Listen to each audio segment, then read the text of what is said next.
قال رحمه الله: عن علي بن أبي طالب رضي الله تعالى عنه أن النبي صلى الله عليه وسلم قال يوم الخندق: ملأ الله قبورهم وبيوتهم نارا كما شغلونا عن الصلاة الوسطى حتى غابت الشمس. وفي لفظ لمسلم: شغلونا عن الصلاة الوسطى صلاة العصر ثم صلاها بين المغرب والعشاء. وله عن عبد الله بن مسعود قال: حبس المشركون رسول الله صلى الله عليه وسلم عن صلاة العصر حتى احمرت الشمس أو اصفرت. قال: فقال رسول الله صلى الله عليه وسلم: شغلونا عن الصلاة الوسطى صلاة العصر ملأ الله أجوافهم وقبورهم نارا. أو قال: حشى الله أجوافهم وقبورهم نارا. احسن، تبارک اللہ فیک۔ اس حدیث کا موضوع یہ ہے کہ اگر کوئی نماز فوت ہو جائے تو اس کی قضاء کے کیا احکام ہیں۔ ویسے نماز فوت نہیں ہونی چاہیے، نماز کے فوت ہونے کے دو عذر ہیں، یا تو آپ سو گئے اٹھ نہیں سکے، اور یا نماز پڑھنا بھول گئے، یہ دو عذر۔ رسول اللہ صلی اللہ علیہ وسلم کا فرمان ہے: من نام عن الصلاة او ناسیہا فلیصلیھا اذا استیقظ او اذا ذکرھا او کما قال، کہ جو شخص نماز سے سویا رہے، اٹھ نہیں سکا، نیند غالب آ گئی، یا اس کو نماز بھول گئی، تو فرمایا کہ وہ نماز کب پڑھے؟ جیسے ہی بیدار ہوا نماز پڑھ لے، جیسے اس کو یاد آ گئی فوراً نماز پڑھ لے، اور پھر لیٹ نہ کرے۔ اگر سو گیا اور نماز رہ گئی اور قضا ہو گئی تو اٹھنے کے بعد اس کو لیٹ نہ کرے، فوراً ادا کر لے، اور اگر بھول گیا تو جب یاد آئے تو یاد آتے ہی ادا کر لے۔ یہ دو عذر نماز کے جو ہیں وہ شریعت نے قابل قبول قرار دیے ہیں، یا پھر ایسا عذر جس کا اس حدیث میں ذکر آ رہا ہے، ایسی کیفیت بن جائے اور ایسی حالت بن جائے۔ حدیث کیا ہے؟ اس کے راوی امیر المومنین جناب علی بن ابی طالب رضی اللہ عنہ ہیں، فرماتے ہیں کہ ان النبی صلی اللہ علیہ وسلم قال یوم الخندق، رسول اللہ صلی اللہ علیہ وسلم نے جنگ خندق والے دن فرمایا تھا: ملأ اللہ قبورہم وبیوتہم نارا کما شغلونا عن الصلاة الوسطى حتی غابت الشمس۔ اللہ تعالیٰ ان کی قبروں کو، یعنی مشرکین کی قبروں کو اور ان کے گھروں کو بھر دے آگ سے۔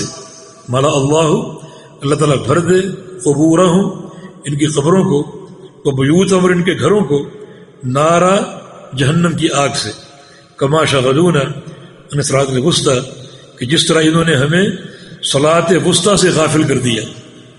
صلاۃ وسطیٰ سے مراد عصر کی نماز، عصر کی نماز سے غافل کر دیا اور ہم پڑھ نہیں سکے، حتی غابت الشمس، حتیٰ کہ سورج غروب ہو گیا، یعنی عصر کی نماز نہیں پڑھ سکے اور خندق کھودتے رہے حتیٰ کہ سورج غروب ہو گیا۔ قصہ یہ ہے کہ مشرکین مکہ اپنے حلیفوں کو ملا کر اور یہود جو خبیث قوم ہے، ان کی ایک سازش کے ساتھ ایک بھاری لشکر تیار کرنے میں کامیاب ہو گئے، جس کی تعداد 10,000 تھی، اور مدینہ منورہ پر انہوں نے حملے کا منصوبہ بنا لیا اور چل پڑے۔ رسول اللہ صلی اللہ علیہ وسلم کو اطلاع مل گئی کہ اتنا بڑا لشکر مدینہ آ رہا ہے 10,000 کا، ہمارے گھر کھلے ہیں اور اتنی ہمارے پاس تیاری نہیں ہے، تو کیا کیا جائے؟ سلمان فارسی رضی اللہ عنہ نے مشورہ دیا کہ ہمارے ہاں جب دشمن اتنی طاقت ہوتی ہمارے فارس میں، تو اپنے شہر کی حفاظت کے لیے ہم خندق کھودا کرتے تھے۔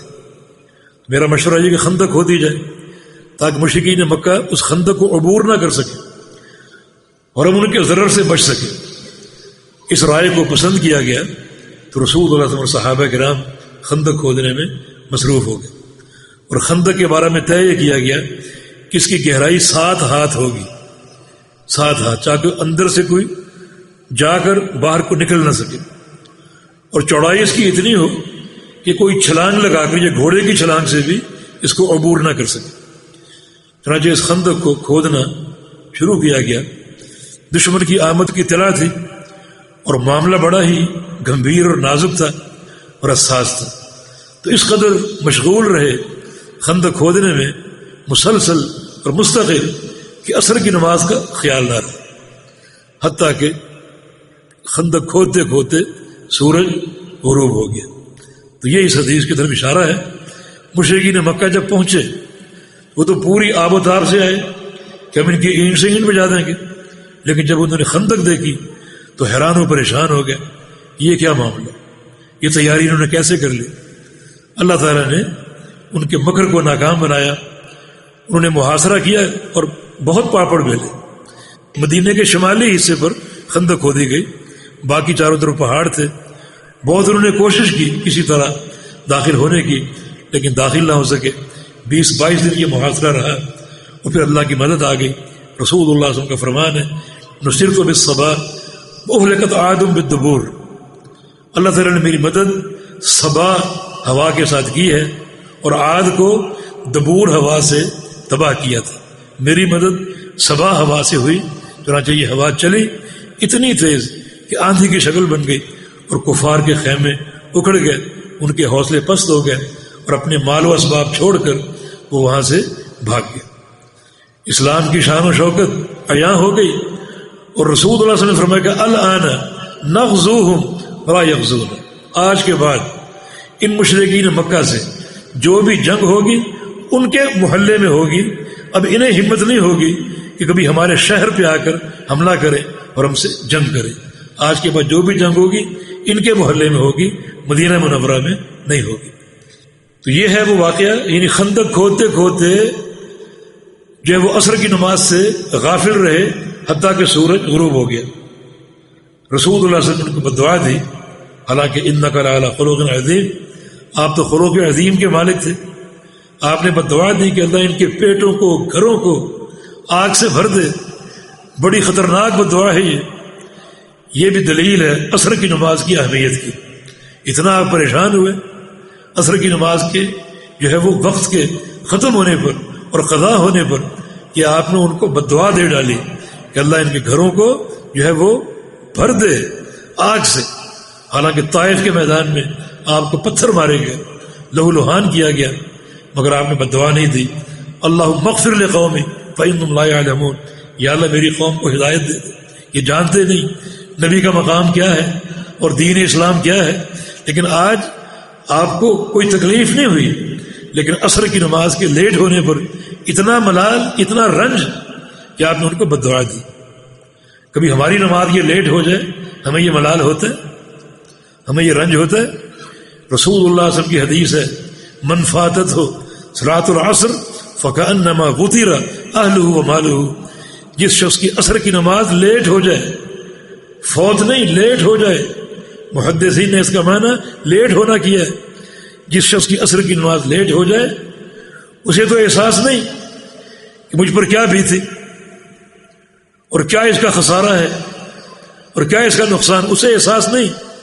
لیکن اگر اس کا احساس کرنا ہے تو یوں کر لو جیسے تمہارے اہل اور تمہارا سارا مال، تمہاری تجارتیں، بینک بیلنس اور سارا ساز و سامان، بچے بیوی سب کو ایک مقام پر اکٹھا کر کے ان سب کو تباہ و برباد کر دیا جائے، کتنا تم کو رنج اور دکھ ہوگا۔ فرمایا کہ ایک عصر کی نماز کے لیٹ ہونے پر اتنا رنج اور دکھ ہونا چاہیے، سمجھو کہ اتنا خسارہ تمہارے نامہ اعمال میں بھر دیا جاتا ہے۔ تو اس نماز کی بڑی تاکید ہے۔ چنانچہ آپ نے پھر کیا کیا؟ وفی لفظ مسلم، صحیح مسلم کے الفاظ ہیں، شغلونا عن صلاۃ الوسطی صلاۃ العصر، انہوں نے ہمیں صلاۃ وسطی سے غافل کر دیا جو کہ عصر کی نماز ہے۔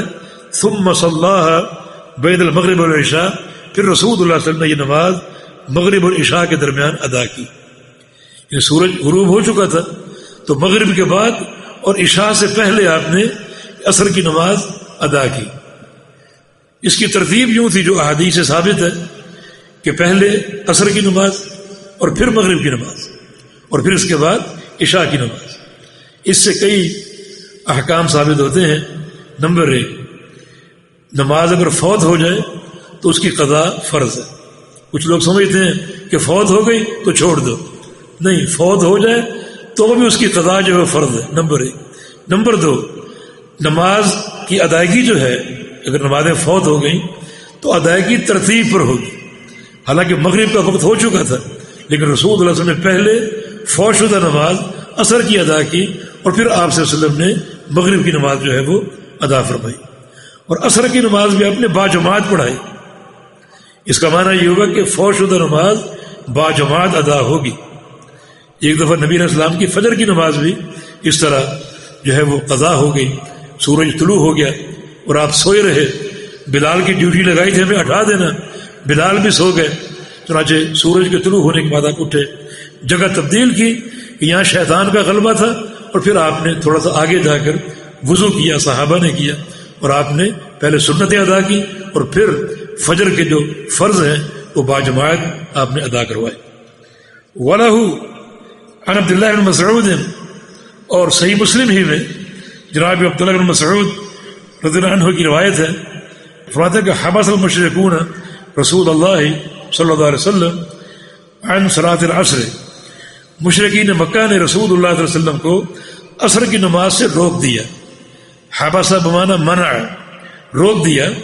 روکنے کا معنی یہ کہ اس قدر یعنی ان کی آمد کا جو خبر تھی وہ آ رہی تھی، اور چونکہ مدینہ بالکل کھلا تھا اور لشکر ان کا بہت بڑا تھا اور خندق کھودنا ضروری تھا ان کے پہنچنے سے پہلے، چنانچہ خندق کھودنے میں مشغول تھے. یہ روکنے کا معنی ہے. حتی احمرت الشمس، اب اصفرت، اتنی تاخیر ہو گئی کہ سورج سرخ ہو گیا یا زرد ہو گیا. یہ سورج جب غروب ہونے کے قریب ہو تو پہلے سرخ ہوتا ہے پھر زرد ہوتا ہے، تو سورج میں جو ہے وہ سرخی یا زردی پیدا ہو گئی، ابھی غروب نہیں ہوا تھا، اتنی تاخیر ہو چکی تھی. فقال رسول اللہ صلی اللہ علیہ وسلم شاغلونا عن صلاۃ الوسطی صلاۃ العصر، ان مشرکین نے ہمیں غافل کر دیا صلاۃ وسطی سے جو کہ عصر کی نماز ہے. ملا اللہ اجوافہم وقبورہم نارا، اللہ ان کے پیٹوں کو، اجواف جوف ان کی جمع، جوف کا معنی پیٹ، وقبور قبر کی جمع قبر، اللہ ان کے پیٹوں کو اور ان کے قبروں کو نارن آگ سے بھر دے. ملا اللہ، اللہ تعالیٰ بھر دے ان کے پیٹوں کو اور ان کی قبروں کو آگ سے. او قال، یا آپ نے فرمایا حش اللہ، حشا کا معنی بھی وہی مالا یعنی بھر دینا، اللہ بھر دے اجوافہم ان کے پیٹوں کو، وقبورہم اور ان کی قبروں کو نارن آگ سے. یا تھوڑا سا اشکال ہے، پیچھے جو حدیث گزری ہے اس میں عصر کی نماز لیٹ ہوئی حتیٰ کہ سورج غروب ہو گیا، اور یہ جو حدیث ابن مسعود کی ہے اس میں یہ کہ عصر کی نماز لیٹ ہوئی حتیٰ کہ سورج موجود تھا، غروب نہیں ہوا، زرد یا سرخ ہو گیا. یہ تھوڑا سا تعارض اور ایک تضاد حدیثوں میں آ رہا ہے، لیکن یہ تعارض نہیں ہے، کیونکہ خندق جو کھودی تھی وہ ایک دن میں پوری نہیں ہو گئی تھی، اس میں کئی دن لگے تھے. تو پہلے دن جو واقعہ نقل کیا جناب علی بن ابی طالب نے، اس دن سورج ڈوب چکا تھا، اور دوسرے دن جو واقعہ نقل کیا جناب ابن مسعود نے، اس دن سورج غروب نہیں ہوا تھا لیکن غروب ہونے کے قریب تھا. تو یہ تعارض نہیں ہے، بلکہ ہر صحابی نے جو دیکھا وہ بیان کر دیا. جناب علی رضی اللہ عنہ جس واقعے کے شاہد ہیں اس واقعے میں سورج ڈوب چکا تھا. خندق ایک مقام پر نہیں کھودی جا رہی تھی کہ سب ایک مقام پر اکٹھے ہوتے، خندق بڑی طویل تھی، کوئی یہاں ہے اور کوئی 2 فرلانگ کے فاصلے پر ہے، تو نماز اپنی اپنی جگہ پر پڑھ رہے تھے صحابہ کرام.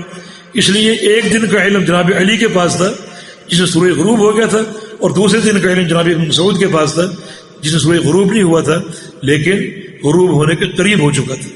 تو پہلے دن آپ نے نماز قضا کی سورج غروب ہونے کے بعد، اور دوسرے دن آپ نے نماز قضا کی سورج کے غروب ہونے سے قبل، یعنی سورج تقریباً غروب ہونے کے قریب آ چکا تھا. جی.